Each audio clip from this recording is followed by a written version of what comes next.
कोविड-19 ਕਾਰਨ ਕਮਜ਼ੋਰ ਹੋਈ ਸਰੀਰ ਦੀ ਰੱਖਿਆ ਪ੍ਰਣਾਲੀ ਤੇ ਹੋਰ ਬੈਕਟੀਰੀਆ ਅਤੇ ਫੰਗਸ ਇਨਫੈਕਸ਼ਨਾਂ ਦਾ ਖਤਰਾ ਵੱਧ ਜਾਂਦਾ ਹੈ, ਜਿਸ ਵਿੱਚ ਬਲੈਕ ਫੰਗਸ ਦੇ ਮਾਮਲੇ ਕਾਫੀ ਗਿਣਤੀ ਵਿੱਚ ਦੇਖੇ ਜਾ ਰਹੇ ਹਨ, ਜੋ ਕਿ ਜਾਨਲੇਵਾ ਵੀ ਸਾਬਤ ਹੋ ਰਹੇ ਹਨ।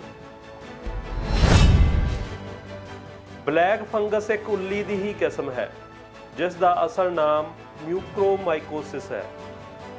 ਇਸ ਦੇ ਕਾਰਨ ਸਾਡੇ ਆਸ-ਪਾਸ ਹਵਾ ਵਿੱਚ ਗਲਦੇ ਸੜਦੇ ਭੋਜਨ ਪਦਾਰਥਾਂ ਉੱਤੇ ਆਮ ਹੀ ਪਲਦੇ ਰਹਿੰਦੇ ਹਨ। ਬਹੁਤ ਘੱਟ ਇੰਜ ਹੁੰਦਾ ਹੈ ਕਿ ਇਸ ਨੂੰ ਮਨੁੱਖੀ ਸਰੀਰ ਵਿੱਚ ਆ ਕੇ ਵਧਣ ਫੁੱਲਣ ਦਾ ਮੌਕਾ ਮਿਲੇ, ਪਰ ਜੇਕਰ ਅਜਿਹਾ ਹੁੰਦਾ ਹੈ ਤਾਂ 50% ਮਾਮਲਿਆਂ ਵਿੱਚ ਮੌਤ ਹੋ ਜਾਂਦੀ ਹੈ।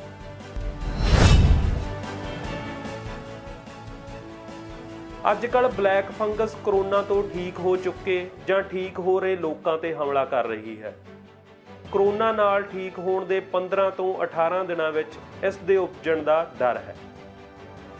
ਬਲੈਕ ਫੰਗਸ ਦੇ ਸ਼ੁਰੂਆਤੀ ਲੱਛਣ ਇੱਕ ਨਾਸ ਦਾ ਬੰਦ ਹੋਣਾ, ਅੱਧਾ ਸਿਰ ਦੁਖਣਾ, ਸੋਜਿਸ਼, ਦੰਦਾਂ 'ਚ ਦਰਦ, ਦੰਦਾਂ ਦਾ ਉਖੜਨਾ ਆਦਿ ਹਨ।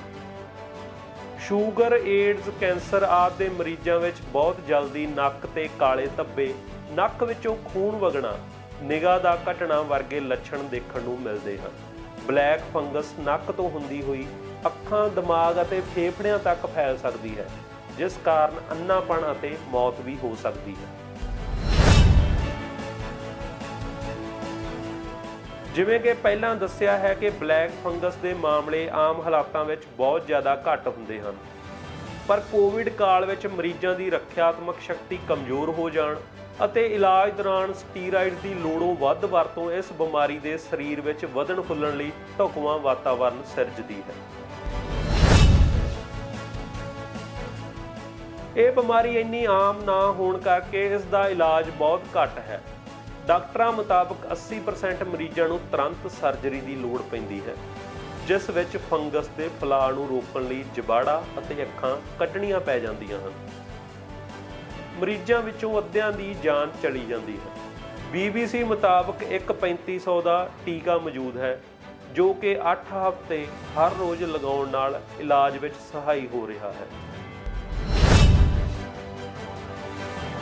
ਏਮਜ਼ ਦੇ ਡਾਇਰੈਕਟਰ ਰਣਦੀਪ ਗੁਲੇਰੀਆ ਮੁਤਾਬਕ ਪੂਰੇ ਭਾਰਤ ਵਿੱਚ 500 ਤੋਂ ਵੱਧ ਬਲੈਕ ਫੰਗਸ ਦੇ ਮਾਮਲੇ ਦੇਖਣ ਨੂੰ ਮਿਲੇ ਹਨ, ਜਿਨ੍ਹਾਂ ਵਿੱਚ ਲਗਭਗ ਸਾਰੇ ਹੀ ਕੋਵਿਡ-19 ਤੋਂ ਪੀੜਤ ਜਾਂ ਰਿਕਵਰੀ ਕਰ ਚੁੱਕੇ ਮਰੀਜ਼ ਹਨ।